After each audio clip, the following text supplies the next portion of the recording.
Hai teman-teman mahasiswa jurusan Teknik Informatika, Universitas Negeri Gorontalo. Kali ini, kita akan membahas topik yang sangat penting dalam dunia pengembangan sistem informasi, yaitu manajemen risiko proyek.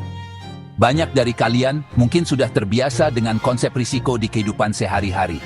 Seperti ketika kita mempertimbangkan apakah akan membeli perangkat keras baru untuk lab kampus dengan budget terbatas, atau ketika kita merencanakan waktu pengerjaan tugas kelompok yang bisa saja berbenturan dengan acara keluarga di Gorontalo.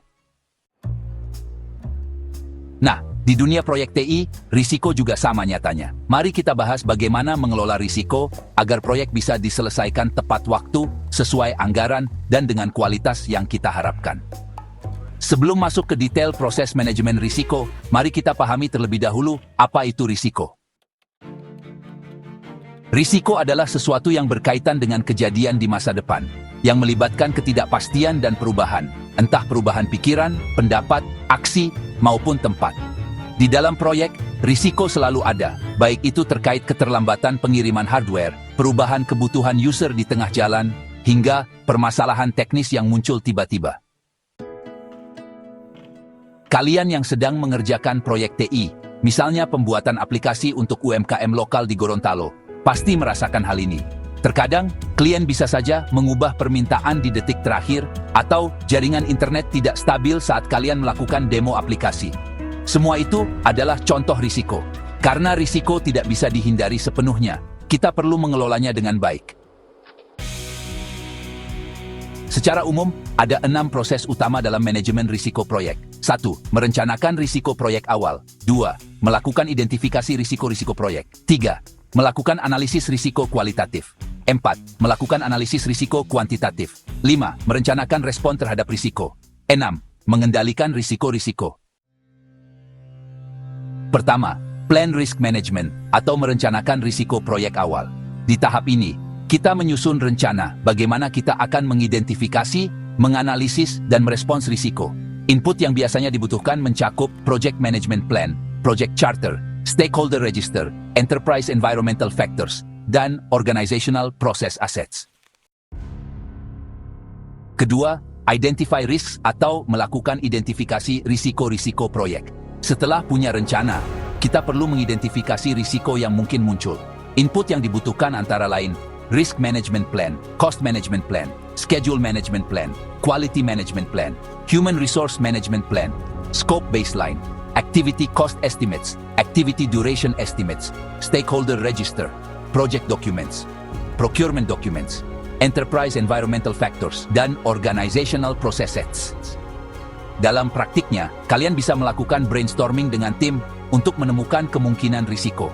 Contohnya, jika kalian sedang membuat aplikasi mobile untuk UMKM di Gorontalo, risiko yang mungkin muncul adalah kesulitan integrasi dengan sistem kasir yang sudah ada, keterbatasan bandwidth internet di lokasi tertentu, atau kurangnya dukungan teknis dari pihak vendor hardware.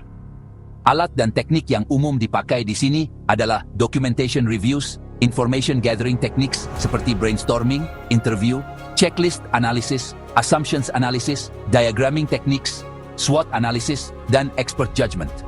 Setelah sesi identifikasi, kita akan punya daftar risiko, sering disebut risk register. Dokumen inilah yang menjadi dasar kita untuk melangkah ke proses selanjutnya. Ketiga, perform qualitative risk analysis atau melakukan analisis risiko kualitatif. Pada tahap ini, kita melakukan analisis kualitatif terhadap risiko-risiko yang sudah diidentifikasi. Input yang dipakai di sini adalah Risk Management Plan, Scope Baseline, Risk Register, Enterprise Environmental Factors, dan Organizational Process Assets. Kita akan menilai probabilitas dan dampak setiap risiko, biasanya dengan skala tertentu, misalnya rendah, sedang, tinggi. Alat dan tekniknya mencakup Probability and Impact Assessment, Probability and Impact Matrix, Risk Data Quality Assessment, Risk Categorization, Risk Urgency Assessment, dan Expert Judgment. Bayangkan risiko keterlambatan pengiriman hardware memiliki probabilitas sedang, tetapi dampaknya sangat tinggi, karena tanpa hardware tersebut, tim tidak bisa menguji aplikasi. Hasil analisis kualitatif ini akan memberi kita prioritas risiko mana yang harus kita pantau dengan ketat. Outputnya berupa pembaruan dokumen proyek yang mencerminkan penilaian kualitatif ini. Keempat, perform quantitative risk analysis atau melakukan analisis risiko kuantitatif. Setelah menganalisis secara kualitatif, kita bisa lanjut ke analisis kuantitatif jika diperlukan. Biasanya dilakukan untuk proyek besar yang memiliki tingkat ketidakpastian tinggi atau berdampak signifikan.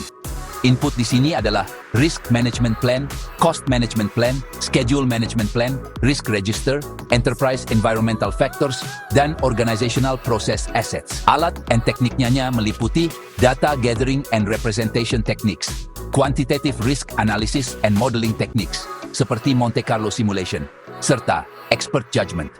Dengan analisis kuantitatif, kita mencoba mengukur secara numerik seberapa besar dampak risiko tertentu terhadap jadwal dan biaya. Misalnya, kita bisa menghitung seberapa besar kemungkinan proyek akan terlambat 2 minggu jika risiko X terjadi, atau berapa besar penambahan biaya yang mungkin timbul. Hasil akhirnya adalah Risk Register yang diperbarui dengan data kuantitatif dan Project Documents Updates yang mencakup estimasi biaya dan jadwal yang lebih detail. Kelima, Plan Risk Responses atau merencanakan respon terhadap risiko. Di tahap ini, kita menentukan bagaimana cara merespon setiap risiko.